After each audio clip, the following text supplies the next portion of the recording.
organization is well known and respected throughout the community, but just in case somebody didn't know, could you tell me a little bit about what Residents in Recovery does? Sure.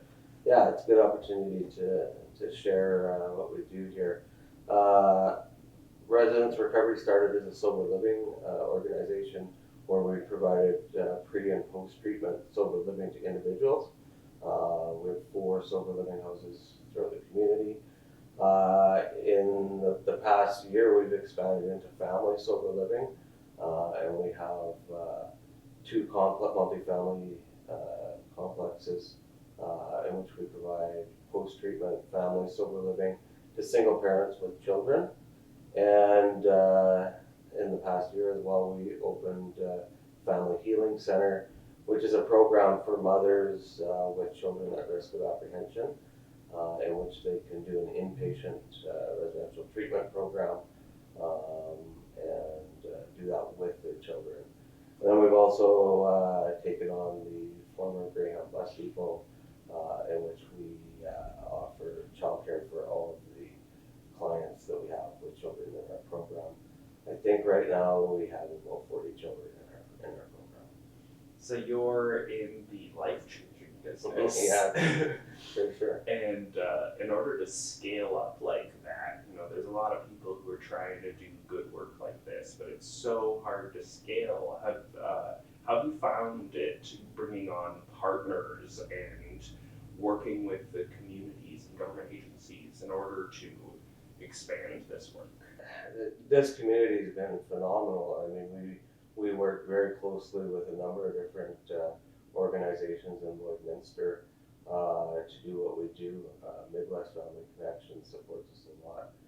Both Alberta and Saskatchewan Child and Family Services, Onion Lake Family Services really support our mandate in supporting those families. I understand that earlier in this week you had a very busy day for the organization. It was the AGM. So can you tell me a little bit about how that went?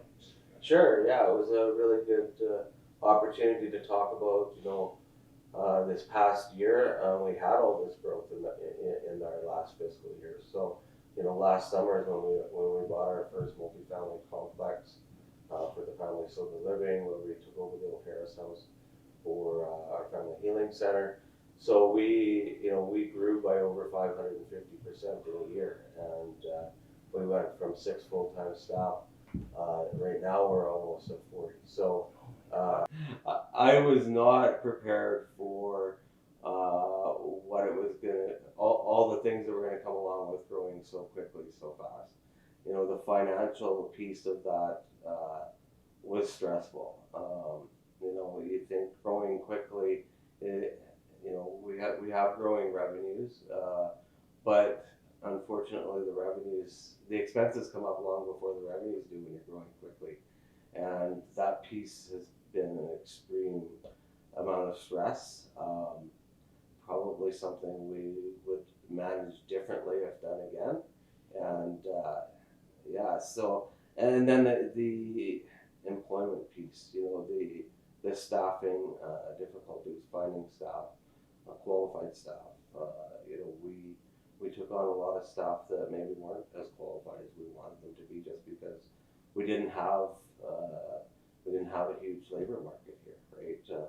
Well, I know you talked a little bit about working with potentially new communities, and you've decided that you're going to try to not grow another 500% this year. Maybe 250 would be plenty. Is there any real specific goals, either personally or professionally, with the organization that you have set for the upcoming year? Yeah, I think the real focus is going to be on that child piece. Yeah. It's really the one area that we really just need to spend some time and focus on, really building the child educational program and how we best support all our children in the program, whether they're preschool or school age. And as well, we struggled this summer trying to figure out what to do with all the school age children that were out all summer. And really putting together a strong program for them for next summer is definitely going to be a priority for us. Is there anything else that you'd like to add? No, I appreciate the time and talking with you and sharing a little bit about residence recovery and where we're going. Yeah, I thank you so much for giving me some time today, and I have a feeling that we're going to talk again before the year is out. Yeah, awesome. Awesome. Thank you so much. Thank you.